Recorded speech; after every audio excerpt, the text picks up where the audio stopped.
साधु ऐसा चाहिए जैसा सूप सुभाए, सार सार को गही रखे, थोथा दे ही उड़ाए। संत कहते हैं कि सज्जन व्यक्ति को वैसे होना चाहिए जिस तरह से सूप का स्वभाव होता है। सूप अर्थात जिसको सुपरा भी बोलते हैं, जो गृहिणी अपने घर में अपने अन्न को साफ करने में जिस सूप का उपयोग करती है, तो सूप का स्वभाव है कि जो थोथा है उसको उड़ा देता है, और जो सही है, जो सार तत्व है, जो सही अनाज है, उसको अपने अंदर की ओर सिमट लेता है। सज्जन व्यक्ति का स्वभाव बिल्कुल वैसा ही होना चाहिए। मित्रों, आप जरा ध्यान दें, जब आप बीमार होते हैं और किसी भी डॉक्टर के पास जाते हैं, तो आप कभी भी डॉक्टर से जाति, उसके संप्रदाय के बारे में जानने का प्रयास नहीं करते हैं। सामने वाला डॉक्टर हिंदू है कि मुसलमान है, छोटे जाति का है या बड़े जाति का है, ऐसा आप कभी भी नहीं पूछते हैं। वो गोरा है कि काला है, ईश्वर को मानने वाला है या ईश्वर को न मानने वाला है। इन सब शब्दों से, इन सब बातों से आपका कोई लेन देन नहीं होता। आप ये सोचते हैं कि ये डॉक्टर हैं, इनके पास डिग्रियां हैं, तो हम जिस रोग से ग्रसित हैं उसको ये ठीक कर दें। यानी हम उसकी अच्छाई को स्वीकार करते हैं, उसके अंदर जो सार है, हम उस कारण उसके पास जाते हैं। तो हमारा भाव ऐसे मन में कभी नहीं उठता कि हमें जाति से अपना इलाज करवाना है, जाति से लाभ लेना है।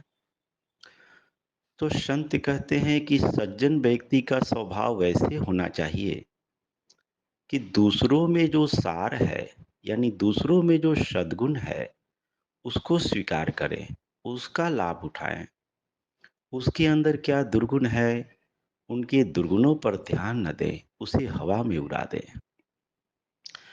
यह सच्चाई है कि जिस व्यक्ति को समाज में विकास की ओर बढ़ना है, चाहे वो आध्यात्मिक क्षेत्र हो, भौतिक क्षेत्र हो, किसी कला का क्षेत्र हो, जिस व्यक्ति के मन में ऊंच नीच, छुआछूत छुआछूत का भाव हो, वह व्यक्ति कभी भी सही मायने में ऊंचाई को प्राप्त नहीं कर सकता।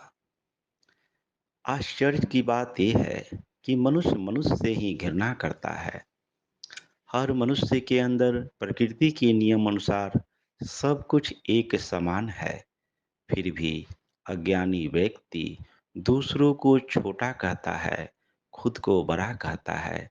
जात पात के बंधनों में मनुष्य एक दूसरे को बांटकर समाज का बहुत बड़ा अहित किया हुआ है। इन सब बातों से ऊपर उठना चाहिए। संसार में कोई ऐसा व्यक्ति नहीं जो पूरी तरह से निर्मल हो। कुछ अच्छाई होगी तो कुछ बुराई भी होगी, उसके अनुपात कम और ज़्यादा हो सकते हैं। दुर्जन से दुर्जन व्यक्ति में भी कुछ अच्छाई होती है, कुछ सद्गुण होता है, और सज्जन से सज्जन व्यक्ति में भी कुछ दुर्गुण भी हो सकता है। हमें तो बस शुभ की स्वभाव की तरह बनना चाहिए कि जो उसके अंदर अच्छाई है उसको स्वीकार करना, जो बुराई है उसका परित्याग कर देना चाहिए। जिस तरह भंवरा किसी फूल के पराग को चूसता है और बस वो उड़ जाता है, उसका उद्देश्य फूल के पराग से है। मित्रों, मानव का जीवन ऐसा ही होना चाहिए।